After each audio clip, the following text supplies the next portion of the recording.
నీ ముఖము మనోహరము, నీ స్వరము మాధుర్యము, నీ పాదాలు అపరంజి మయము. యేసయ్యా నా ప్రాణ ప్రియుడా, మనగలనా నిన్ను వీడి క్షణమైన. యేసయ్యా నా ప్రాణ ప్రియుడా, మనగలనా నిన్ను వీడి క్షణమైన. నీ ముఖము మనోహరము,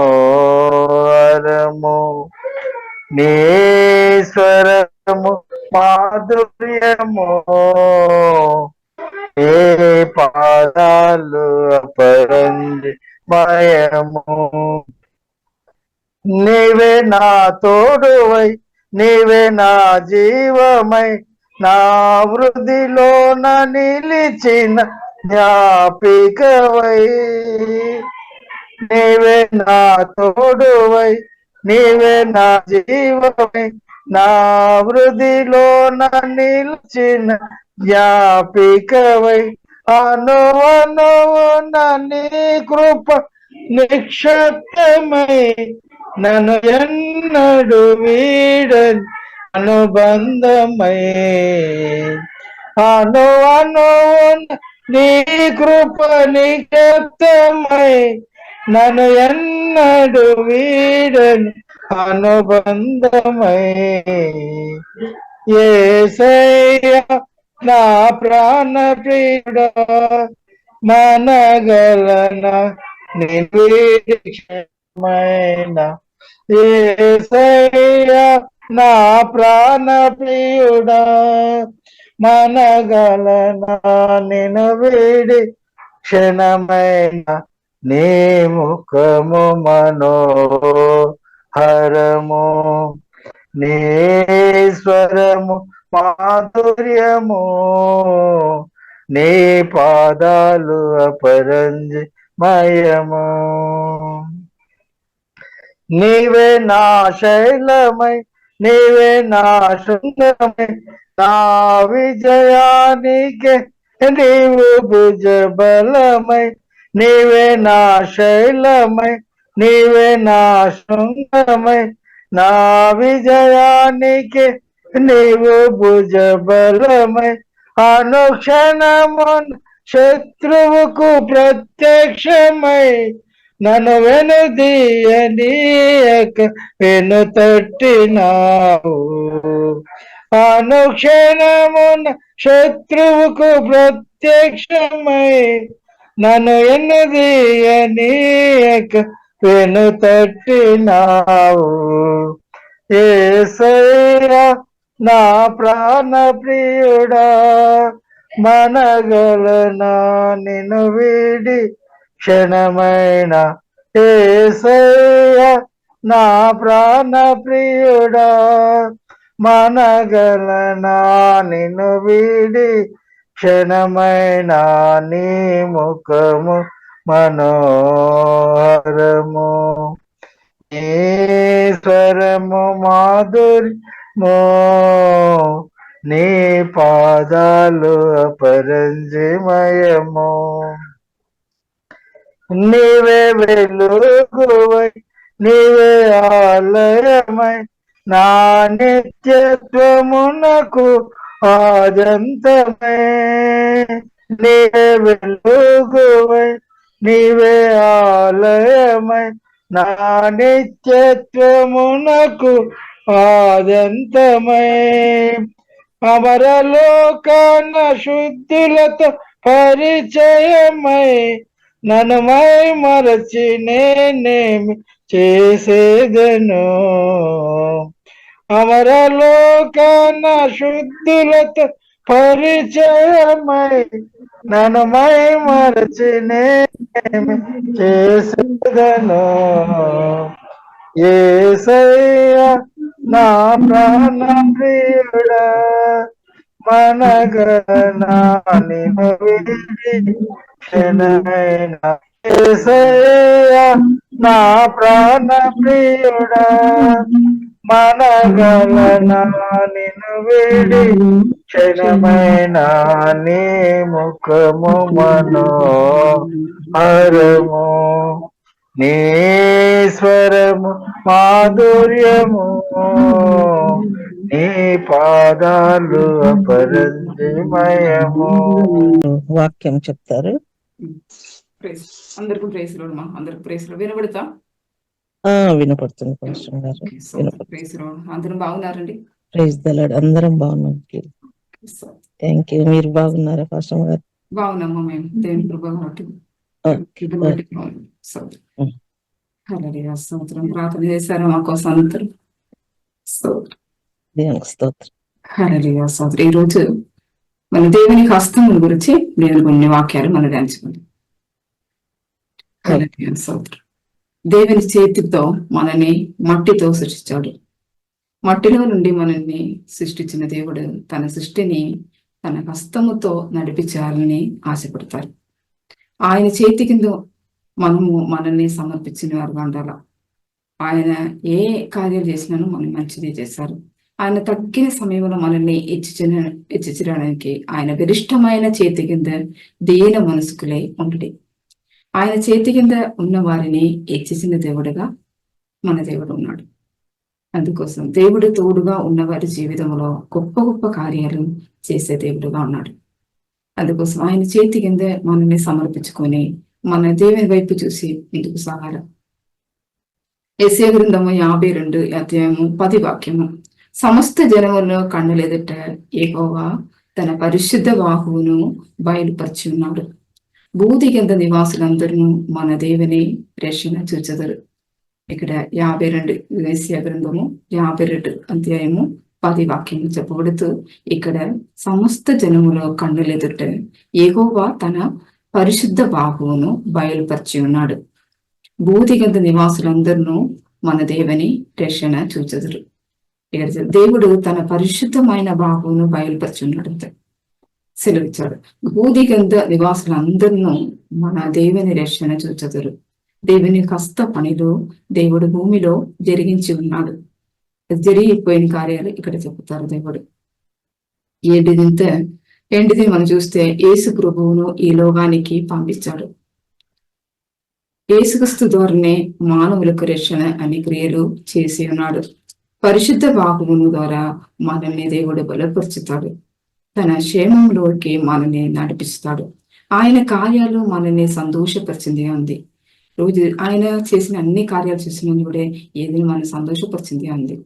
ఎందుకు వస్తుంది? దేవుని చేతి కార్యాలు అలాగా ఉంది. ఆశ్చర్య కార్యాలు ఆయన చేశారు మన పట్ల. అందుకోసం కీర్తన 9:2 చెప్పబడుతూ 9:2 4 వాక్యములు చెప్పబడుతూ దేవుని కార్యాలు మనల్ని సంతోషపరిచింది ఉన్నది అక్కడ రాయబడింది. మనము ఆయన చేతి పనుల్లో ఉత్సాహించిన వారుగా ఉండాలని ఇక్కడ చెప్పబడుతూ ఆయన చేతి పనిలో మనం ఉత్సాహించి ఉండాలంట, సంతోషించాలంట. మనం చూడవచ్చు దేవుని దక్షిణ హస్తము ఎలాగా మనల్ని నడిపిస్తుంది, ఎలాగా మనల్ని ఆశీర్వదిస్తుంది. కొన్ని వాక్యాలు అక్కడే ధ్యానించుకుందాం. కీర్తన 118 అధ్యాయము 15-16. నీతి మందుల గుడారములో రేషణను కురిచిన ఉత్సాహ సునాదము వినబడును. యెహోవా దక్షిణ హస్తము సాహస కార్యములను చేయను. చూడండి, దేవుని చేయి దక్షిణ హస్తం ఏం చేస్తుందంటే సాహస కార్యాలు మన ద్వారా జరిపిస్తుంది. యెహోవా దక్షిణ హస్తము మహోన్నతమాయను. యెహోవా దక్షిణ హస్తము సాహస కార్యములు చేయను. చూడండి, దేవుని చేయి మనకు ఉండితే, దేవుని చేతిలో మనం ఉండితే ఖచ్చితంగా మన పట్ల సాహస కార్యాలు చేసి దేవుడు చూపిస్తారు. నీతి మందిని గుడారములో ఎప్పుడునో రక్షణ గురించిన సుదిగానము వినబడుతుంది. మనం అన్ని కుటుంబాలను చూస్తే దేవుడు మనం రక్షించాడు. అందుకోసం మనం దేవుని శోధిస్తాం, దేవుని మహిమపరుచుతాం. అది అన్ని కుటుంబాలను చూడొచ్చు. మన కుటుంబంతో ఆరాధన చేయడం, మన కుటుంబంతో వాక్యం చదవడం అన్ని చూడొచ్చు. అలాగే మనం చేసినప్పుడు వాక్యం చదవడం, ఆరాధన చేయడం, దేవుని వాక్యం ధ్యానించడం, దేవుని సంతోషించి మనం ఉండడం, అలా ఉన్నప్పుడు దేవుడు గొప్ప కార్యాలు, ఆశ్చర్య కార్యాలు, సాహస కార్యాలు మన పట్ల చేస్తారంట. ఇక్కడ వాక్యం చదివిస్తుంది. ఆయన సాహస కార్యాలు చేసి చూపించి నడిపించిన దేవుడుగా అన్నాడు. అందుకోసం ఆయన సాహస కార్యాల్లో మనం చూడాలంటే మనం ఏం చేయాలంటే ఆయన సందర్శించిన వారుగా, ఆయన ఉత్సాహించిన వారుగా ఉండాలి. ఆయన చేసిన సాహస కార్యాలు చూసిన వారుగా మనం మార్చబడతాము. అందుకోసం మనం రోజు ఆయనలో సంతోషించిన వారుగా ముందుకు సాగాల. మనలో దేవుని చేయి, ఆయన హస్తము మనలో ఉండితే, ఆయన చేతిలో మనం ఉండితే మన కోసం సాహస కార్యాలు చేసిన వాడుగా ఉన్నాడు దేవుడు. దేవుని సాహస కార్యాలు మన శత్రువుల నుండి మనల్ని కాపాడుతుంది. దేవుని చేతిలో మనం ఉండితే ఖచ్చితంగా దేవుడు శత్రువుల నుండి మనల్ని కాపాడుతారు. అందుకోసం దేవుని హస్తము మనకు ఎప్పుడు తోడుగా ఉన్నది. అందుకోసం ఏ అపజయమును మనకు రాకుండా దేవుడు సహాయం చేసేవాడుగా ఉన్నాడు. ఏ అపజయం రాకుండా దేవుడు సహాయం చేశాడు. ఆయన చేతి కింద మన దీన మనస్కులుగా ఉండాలి. ఉదాహరణ చూస్తే సమూయేలు మొదటి గ్రంథము 7వ అధ్యాయము 10 వాక్యం నుండి 13 వరకు చదివితే అక్కడ కొన్ని వాక్యాలు చెప్పబడుతుంది. సమూయేలు దహన బలి అర్పించుతుండగా ఫిలిష్తీయులు యుద్ధము చేయుటకై ఇశ్రాయేలు మీదికి వచ్చారు. ఇక్కడ యుద్ధం చేసినప్పుడు ఇశ్రాయేలు మీదికి ఫిలిష్తీయులు వచ్చారంట. అయితే యెహోవా ఆ దినమున ఫిలిష్తీయుల మీద మిండుగా ఉరుములను ఉరిమిచ్చి వారిని తారుమారు చేయగా వారు ఇశ్రాయేలు చేత ఓడిపోయి ఇశ్రాయేలు మిస్పేలో ఉండి బయలుదేరి బెక్కారు వరకు ఫిలిష్తీయులు తరుమి కథము చేసేది. చూడండి, అక్కడ దేవుడు ఏ కార్య గొప్ప కార్యం చేశాడు. అప్పుడు సమూయేలు ఒక రాయి తీసి మిస్పాకును సేనుకును మధ్య దానిని నిలిపారు. యెహోవా మనకు సహాయం చేసే అని చెప్పి దానికి ఎబెనేజరు అని పేరు పెట్టాను. తర్వాత 13 వాక్యము, ఇలాగున ఫిలిష్తీయులు అణువబడిన ఇశ్రాయేలు సరిగతులేనికి తిరిగి రాకపోయి. చూడండి, తర్వాత సమూయేలు ఉండిన దినములన్నిటిను యెహోవా హస్తము ఫిలిష్తీయులకు విరోధముగా ఉండేను. మన దేవునికి హస్తముతో మనకు తోడుగా ఉన్నంత కాలము ఎప్పుడు విజయము కలుగుతుంది. ఇక్కడ ఫిలిష్తీయులు దేవుడు ఓడిచాడంత వారి తారుమారుగాను అది పారిపోయినట్టు కార్యాలు దేవుడు చేశారు. ఇక్కడ యుద్ధంలో జయం ఇచ్చారు సమూయేలు. అందుకోసం దేవుడు ఇక్కడ చెప్పింది ఏంటంటే, మనకు ఏ శత్రు మనకు వచ్చినా సరే ఆ శత్రు నుండి మనల్ని విడిపించి మన జయం మనకి ఇచ్చిన దేవుడుగా అన్నాడు. ఇక్కడ దేవుడు తోడుగా ఉండితే దేవుడు మనకి విజయం ఇచ్చిన దేవుడుగా అన్నాడు. తర్వాత ఆయన సాహస కార్యాలను చేసి మన పట్ల జరిగించి ఉన్నాం. సాహస కార్యాలు చేసి దేవుడు మనకు ఉన్నాడు అని ఆయన రుజువు చేస్తాడు.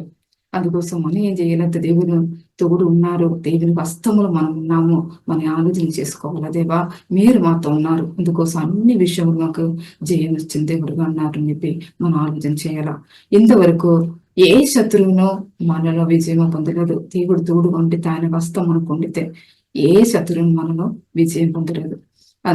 అలాగా దావీదు జీవితం కూడా జరిగింది. దావీదు జీవితంలో కీర్తన 89:20 నుండి 23 వరకు చదివితే దావీదు జీవితంలో గొప్ప కార్యం దేవుడు చేశాడు. చదువుతాను.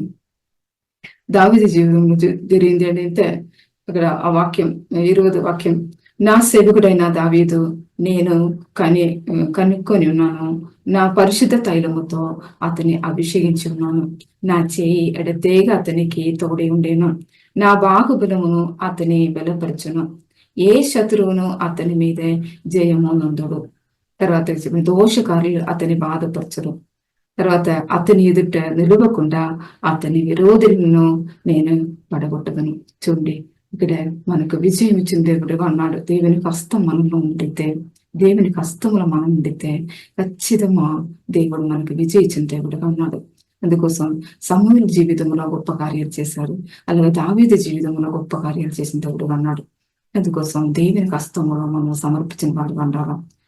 తర్వాత యెషయా గ్రంథము అక్కడ కూడా ఒక వాక్యం చెప్పబడుతూ 41 అధ్యాయము 10 వాక్యము, నీవు నా దాసుడు వెనియును, నేను నిన్ను ఉపేక్షింపగా ఏర్పరచుకుని నేను నీతో చెప్పి ఉన్నాను, నీకు తోడే ఉన్నాను, భయపడకము, నేను నిన్ను బలపరుతును, నీకు సహాయము చేయువాడును నేనే, నీజేను నా దర్శన హస్తముతో నేను ఆదుకుందును. ఇక్కడ చెప్పబడింది ఏంటంటే ఉపేక్షింపక ఏర్పరచుకొని ఉన్నాము. ఇక్కడ దావీదు యెషయా గ్రంథంలో చెప్పబడుతూ నీవు నా దాసుడుగా నేను. చూడండి, నేను నిన్ను ఉపేక్షింపగా ఏర్పరచుకున్నాను. దేవుడు మనల్ని ఉపేక్షింపగా ఏర్పరచుకున్నాను అక్కడ వాగ్దానం ఇస్తాడు. అయితే చాలా మంది మనల్ని చూస్తే త్రోసివేసిన వారు అన్నారు, తర్వాత ఉపేక్షించిన వారు అన్నారు, ఎంత పనికి రాని వారు ఉపేక్షించిన వారు అన్నారు, అలా తిరస్కరించిన వారు అన్నారు, అయితే ఈ పని ఆమె చేయలేదు అని చెప్పి తిరస్కరించిన వారు అన్నారు. అలాగా మనల్ని త్రోసివేసిన వారు చాలా మంది ఈ లోకంలో ఉన్నారు, అనేకలు ఉన్నారు. అలా వారి మధ్య వారి వారి గొప్పతనం చూపడానికి వారు అలా చేసుకున్నారు.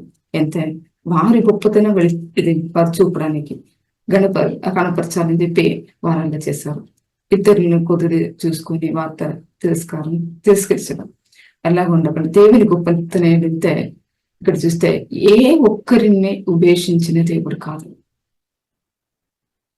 ఎవరు ఆయన దగ్గర వచ్చినా సరే వారిని ఆదుకున్న దేవుడుగా ఉన్నాడు.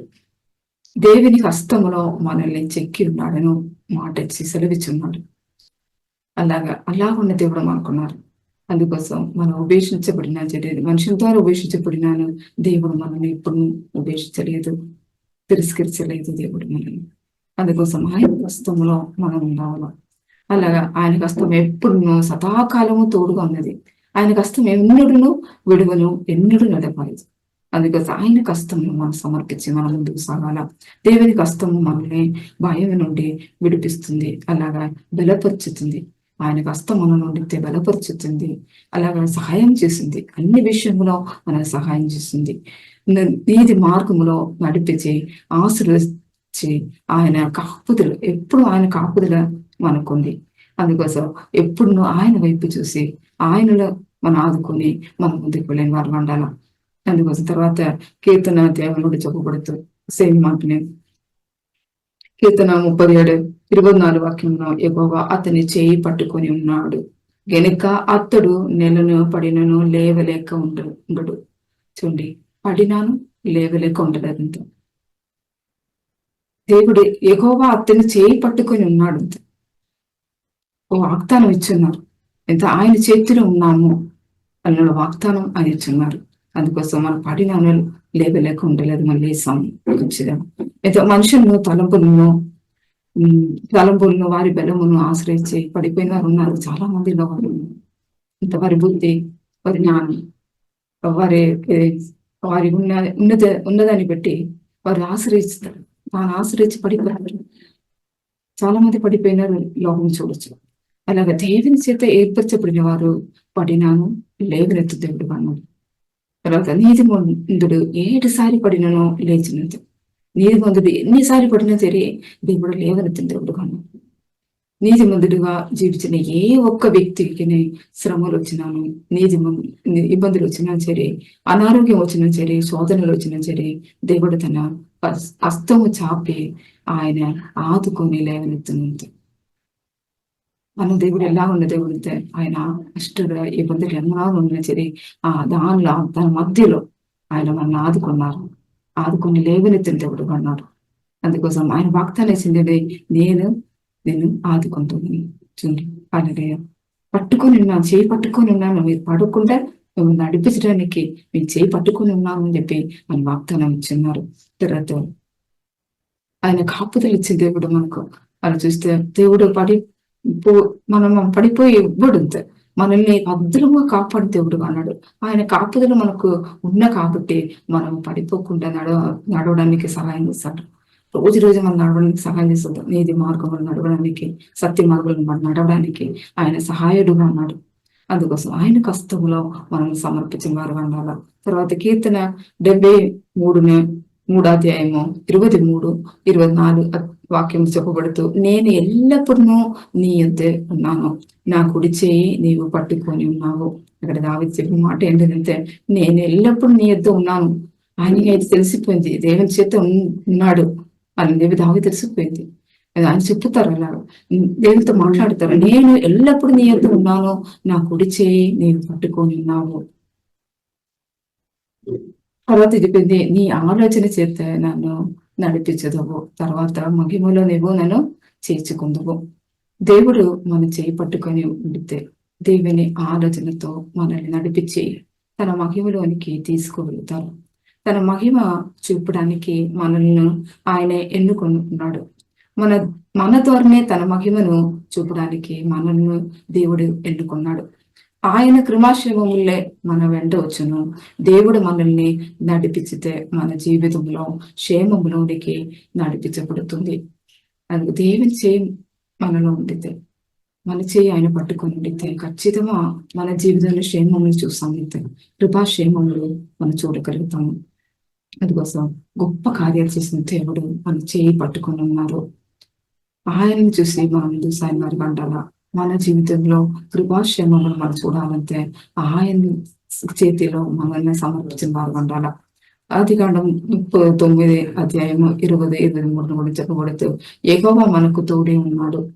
దేవుడు మనకు తోడే ఉండితే అన్ని సఫలం చేసిన చూడండి. దేవుడు మనకు తోడే ఉన్నాడని రుజువు అందితే మనం చేసిన కార్యాలన్నీ సఫలం అయిపోతుంది.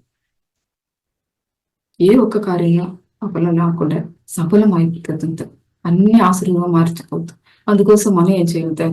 దేవుని చేతులు మనం సమర్పించాలా. ఇక్కడ యోసేపు కార్యం ఇక్కడ చెప్పబడుతూ ఆదికాండం 39 అధ్యాయం 20-23 వరకు చెప్పబడుతూ యోసేపు కార్యాలు. ఇక్కడ యెహోవా చదువుతాను. యెహోవా యోసేపునకు తోడే ఉండి అతని యందు కనికరపడి అతని మీద ఆ చెరసాల యొక్క అధిపతికి కటాక్షము కలిగినట్లు చేశాను. చూడండి, చెరసాలలో యోసేపు ఉన్నాడు. అక్కడే చెరసాలలో అధిపతికి కటాక్షము కలిగినట్లు దేవుడు కృప చూపాడు. చెరసాల అధిపతి ఆ చెరసాలలో ఉన్న ఖైదీ అందరినీ యోసేపు చేతికి అప్పగించాను. తర్వాత జరిగింది, అక్కడ ఏమి జరిగినా సరే, అక్కడ ఏది చేయాలని సరే అది అందైనా యోసేపు చేయించువాడుగా అన్నాడు. చేయించిన వాడుగా అక్కడ నిలబడతాడు. తర్వాత యెహోవా అతనికి ఉండని గనుక ఆ చెరసాల అధిపతి అతని చేతికి అప్పగింపబడిన ఏది గురించి విచారణ చేయకుండా ఉండేను. అతడు చేయనది యావత్తు యెహోవా సఫలమాగినట్లు చేశాను. చూడండి, ఎంత గొప్ప కార్యాలు యోసేపు జీవితంలో చేసింది. చెరసాలలో ఉన్నప్పుడు కూడా చెరసాలలో ఏం జరిగినా అని ఈయన చెప్పాలంత, ఈయన చెప్పితే చేశారంత. స్తోత్రకాలని. తర్వాత ఇక్కడ చెప్పి అప్పగించిన పని ఏ పనినాను ఆయన అన్ని మనిషి చేశారంత. అందుకోసం ఆయన ఏ విచారణ చేయకుండా ఉన్నాడు. చెరసాల అధిపతి ఏ విచారణ చేయాలంటే ఆయన చేసిన కార్యాలన్నీ సఫలమాగినట్టు ఉండింది. అల్ల గొప్ప కార్యాలు చెరసాలలో దేవుడి కార్యం చేసింది. ఆయన కృప చూపారు. ఇంతే ఆయన కనికరం చూపిన వారు కటాక్షం కలిగింత అధిపతి అలా ఒక దయ్య ఆయన చూసినప్పుడు దయ్య కరుణ చూపిన వాడుగా మార్చబడ్డాడు. అలాగే చేసిన దేవుడు మన దేవుడు. మనం ఎక్కడ ఉండినా సరే అక్కడ మనల్ని ఆశీర్వాదంగా నిలబెట్టిన దేవుడుగా అన్నాడు. చెరసాలకు ఖైదీ అయి వచ్చిన వాడు యోసేపునకు దేవుడు తోడుగా ఉన్న కాబట్టి చెరసాల అధిపతికి కటాక్షం కలిగింది. దేవుడు ఆయనకి తోడుగా ఉన్న కాబట్టి ఆ గొప్ప కార్యాలు జరిగింది. అన్నిటిపైన యోసేపునకు అధికారం ఇచ్చాడు. తర్వాత అప్పగించిన దేని గురించి ఆయన చెరసాల అధిపతి విచారణ చేయకుండా యోసేపునకు అప్పగించిన కార్యాలు అన్ని సఫలము చేసిన వాడు కాబట్టి విచారణ చేయకుండా ఉన్నాడు. అందుకోసం ఆయన నమ్మకం వచ్చింది యోసేపు పైన. అందుకోసం విచారణ చేయలేదు. దేవుని చేతిలో మనము ఉండితే మనము చేసినది అంతేనో సఫలపరిచిన దేవుడు అన్నాడు. అందుకోసం మన చేతిని దేవుని చేతిలో మనల్ని సమర్పించిన వారు ఉండాలా. ఇక్కడ తర్వాత చెప్పిన మాట ఏంటంటే, ఇక్కడ దేవుడు తోడుగా ఉన్నవాడు ఎక్కడ ఉండినా సరే అక్కడ ఆయన ఆశీర్వాదం మార్చబడతారు. తర్వాత ఇద్దరు కూడా వారి ఆశీర్వాదము అన్నారు. తర్వాత దేవుడు మనకు తోడుగా ఉన్నాడు. మనము ఆశీర్వదించబడిన వారము. మన ఆశీర్వాదం ఏంటిదంటే యేసు ప్రభు మనలో నివాసం చేయడానికి వచ్చి ఉన్నాడు. యోసేపుతో దేవుడు తోడుగా ఉన్నా కాబట్టి ఆయన ఆశీర్వాదం మార్చబడ్డాడు. అలా ఈ కృపాకాలంలో మనకి ఏం ఆశీర్వాదం ఉంటే యేసుక్రీస్తు ప్రభు మనలో నివాసం చేయడానికి వచ్చాడు. మనము ఆయన మందిరముగా మార్చబడి ఉన్నాము. ఆయనలో అన్ని ఆశీర్వాదము తండ్రి పెట్టి ఉన్నాడు. క్రీస్తులో అన్ని తండ్రి పెట్టి ఉన్నాడు. అది మనము అనుభవించిన వారుగా ఉండాలా. ఆ ఆశీర్వాదములు ఇతరులు కూడా ఇచ్చేవారుగా మనం ఉండాలి. యోసేపునకు తోడుగా ఉండి ఆశీర్వాదముగా నడిపించిన అదే దేవుడు మనకు తోడుగా ఉండి నడిపించి మనల్ని ఇచ్చిస్తున్నాడు. మనము చేసినది అందే సవరణ చేసి దేవుడు మనల్ని నడిపిస్తాడు. చూడండి, తర్వాత మనం చేసిన అన్ని కార్యాలు సవరణ చేసిన దేవుడు అన్నాడు. దేవుని చేతులు మనము సమర్పించాలి. దేవుని హస్తము కింద మనం ఉండాలి. మన ప్రార్థన ఎలా ఉండాలంటే దేవుని హస్తము కింద, దేవా మీ హస్తము కింద నన్ను సమర్పిస్తాను, మీ హస్తం నాకు తోడుగా వచ్చిన గాక, మీ హస్తం రోజు నాతో ఉండును గాక. మన ప్రార్థన ఎలా ఉండాలి? రోజు దేవుని హస్తం మనకు ఉండితే ఖచ్చితంగా ఎక్కడ పోయి మనం నిలిచిన సరే అక్కడ ఆశీర్వాదం మార్చబడతాం. అందుకోసం ఆయన చేతి కింద మనల్ని సమర్పించుకొని మన ముందు సాయంత్రం పండాలా. దేవుని కష్టం మనల్ని హెచ్చించుతుంది. అన్ని విషయంలో ఎక్కడెక్కడ ఏం చేసినా సరే అన్ని విషయంలో మనం హెచ్చించబడి వారుగా మార్చబడతాము. దేవుని కష్టం మనల్ని బలపరిచి ఆశీర్వదించింది. మన ఆశీర్వాదం మార్చబడతాము. మనం బలపరచబడితే ఖచ్చితంగా ఆశీర్వాదము ఎక్కడ పోయినా మార్చబడతాము. మన బలంతో ముందు సాగి వెళ్ళాలా. తర్వాత దేవుని హస్తము మనలో సాహస కార్యాలు జరిగిస్తుంది. మన దేవుని ఆధారపడి దేవుని చేతులు, దేవా మీ సన్ని సమర్పించుతాను, మీరు గొప్ప కార్యాలు చేయండి దేవి మనం ప్రార్థన చేస్తే ఖచ్చితంగా ఆయన సాహస కార్యాలు చూడొచ్చు. అందుకోసం తర్వాత దేవుని హస్తము మనకు శత్రువు నుండి విజయం కలిగిస్తుంది. మన శత్రువు ఇది ఎంత గొప్ప వారు సరే వారి నుండి మనల్ని కాపుదల ఇచ్చి మనల్ని విజయంతో నడిపిస్తారు. అందుకోసం దేవుని హస్తము మనకి ఎప్పుడు తోడుగా రాలని మనం ప్రార్థన చేయాలా. తర్వాత దేవుని హస్తము మనల్ని ఉపేక్షింపగా నడిపిస్తుంది. అందరూ మనం విడిచిపెట్టరు. ఈ లోకమున మన దేవుని చేయి మనల్ని విడిచిపెట్టలేదు. ఆయన ఎన్నడూను ఎడబాయని దేవుడు. అందుకోసం ఆయన చేతులు మనం సమర్పించి మనం ముందుకు సాయం ఉండాలా. దేవుని హస్తం మనల్ని తన మహిమలోనికి మనల్ని తీసుకువెళ్తుంది. రోజు రోజు ఆయన మహిమ మనం చూడాలా, ఆయన మహిమలో మనం జీవించాలా, ఆయన మహిమలో మనం ముందు సాగాలా, ఆయన మహిమలో జీవించాలా అని చెప్పి ఆయన ఆశపడతారు. అందుకోసం ఆయన మహిమలోనికి మనల్ని తీసుకువెళ్తామని ఆయన హస్తము మనం ఉండితే ఖచ్చితంగా ఆయన మహిమ చూసిన వారుగా మనం మార్చబడతాము. మన జీవితంలో ఆయన మహిమ చూసి మహిమ పరిచిన వారుగా మనం నిలబడతాము. అందుకోసం మనల్ని మనం దేవుని చేతులు సమర్పించుకొని ఆయన హస్తము కింద మనల్ని సమర్పించుకొని మనం ముందుకు సాయం వారుగా ఉండాలా. దేవుని హస్తం కింద మన దీన మనసుకునే ఉండదు. మనల్ని సమర్పించుకొని మన దీన మనసు చేసుకొని మన దేవుని చేతిలో సమర్పించుకొని మనం ముందుకు సాగడం దేవుడు ఆశీర్వదిస్తారు. ఈ వాక్యం ద్వారా దేవుడు మమ్మల్ని ఆశీర్వదించిన ఒక మాట ప్రార్థన చేస్తాం. దేవా స్తోత్రం, పరిశుద్ధ జీవగలి దేవా స్తోత్రం. యేసయ్యా ఈ సమయంలో మీరు మాతో మాట్లాడింది వాక్యం కోసం వందనాలయ్యా. రోజు మీ హస్తం మాతో ఉండినట్టు సహాయం చేయండి యేసయ్యా. మనుషుల చేతి కింద కాదు దేవా, మీ చేతి కింద మేము ఉండినట్టు యేసయ్యా. మీ చేయి యేసయ్యా ఇప్పుడు మాకు తోడు ఉండినట్టు యేసయ్యా సహాయం చేయండి యేసయ్యా. పరిశుద్ధుడా ఇంకా సాధ్యతమే లేదు. మీ చేయి మాతో ఉండితే మమ్మల్ని బలపరుచుతూ మమ్మల్ని ఆశ్రయిస్తూ మమ్మల్ని అన్ని విషయంలో హెచ్చించింది దేవుడయ్యా. పరిశుద్ధుడా మీరు ఆశ్రయిస్తాము, మీరు ఆధారపడతామయ్యా. పరిశుద్ధుడా మీ సన్ని సమర్పిస్తాము యేసయ్యా. వాక్యం ద్వారా మమ్మల్ని బలపరచండి. రోజు యేసయ్యా హల్లెలూయా. మీ మహిమ చేసిన వారు మమ్మల్ని నిలబట్టండి దేవా. ఎవరినో యేసయ్యా ఈ లోకంలో ఉన్న వారందరిని విడిచిపెట్టినాను కూడా మీరు మమ్మల్ని ఉపేక్షించకుండా ముందుకు సాగడానికి మమ్మల్ని సహాయం చేసిన దేవుడయ్యా. పరిశుద్ధుడా స్తోత్రం యేసయ్యా. మమ్మల్ని మీ సన్ని సమర్పిస్తాము. వాక్యం ద్వారా బలపరచండి. రోజు మీ వాక్యం వింటున్నాము. మీ వాక్యం ద్వారా రోజు యేసయ్యా బలపరిచి యేసయ్యా ముందుకు సాగే సహాయం చేయండి ప్రార్థిస్తామయ్యా. ఈ వాక్యం విన్న వారి జీవితంలో గొప్ప కార్యాలు చేయండి, మీరు బలపరచండి అయ్యా. యేసయ్యా మీ ఆశీర్వాదం చూసి ముందు సాగే సహాయం చేయండి. మీ దీవెనలు పొందుకొని యేసయ్యా అది అనుభవించుకొని ముందు సాగే సహాయం చేయండి. క్రీస్తు ద్వారా మీరు అన్ని మాకు ఇచ్చి ఉన్నారు దేవా, అది అనుభవించుకొని ముందుకు సాగే సహాయం చేయండి అయ్యా. పరిశుద్ధుడా సహాయం చేయండి ప్రార్థిస్తాము. అందరితో మీ సన్ని సమర్పిస్తామయ్యా. వారి కుటుంబం మీరు ఆదుకోండి యేసయ్యా. మీ చిత్తానుసారం అందరితో నడిపించండి. మీ నామ మహిమార్తలు నడిపించండి ప్రార్థిస్తామయ్యా. పరిశుద్ధుడా మీ సన్ని సమర్పిస్తాము. ప్రార్థన మీరు జవాబు దేవుడు కాబట్టి వందనాలయ్యా. అన్ని మహిమే మీకు ఇస్తాము. యేసు నామములో అడుగుతాం తండ్రి, ఆమేన్ ఆమేన్. ప్రతిరోజు జరిగే జూమ్ ప్రేయర్ మీటింగ్ లో పాల్గొనడానికి మా జూమ్ ఐడి 4786189683, పాస్కోడ్ 7. సమయం ఉదయం 4 గంటల నుండి 7 గంటల వరకు, సాయంత్రం 7 గంటల నుండి 8 గంటల వరకు జరుగును. ప్రార్థన అవసరతల కొరకు సంప్రదించవలసిన ఫోన్ నంబర్స్ 8501934577 మరియు 9010640084. పరిచర్యను బలపరచాలి అని ప్రేరేపించబడిన వారు మీ కానుకలను గూగుల్ పే, ఫోన్ పే ద్వారా లేదా స్క్రీన్ పై చూపించబడిన QR కోడ్ స్కాన్ ద్వారా 8501934577కి పంపగలరు. ఈ ఛానల్ని సబ్స్క్రైబ్, లైక్, షేర్ చేయడం ద్వారా ఈ సత్యవాక్యం ఇతరులకు అందించగలరు. ధన్యవాదాలు. దేవుడు మిమ్మల్ని దీవించును గాక. ఆమేన్.